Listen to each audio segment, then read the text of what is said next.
आज मी बनवणार आहे धाबा स्टाईल भेंड्या शेंगदाण्याची भाजी. पहिला शेंगदाणे गरम करून घ्यायचे. गरम झाल्यावर एक पॅन घ्यायचा.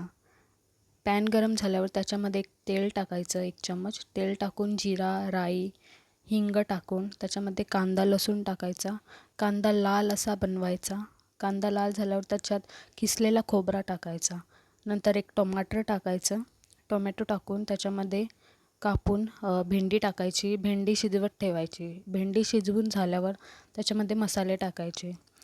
हळद, जिरा पावडर, कोरिअँडर पावडर, गरम मसाला आणि लाल तिखट टाकून त्याच्यात चवीनुसार मीठ टाकायचं.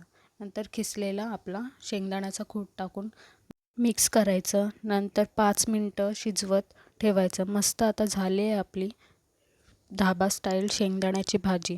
अजून रेसिपी हव्या तर प्लीज मला सबस्क्राईब करा.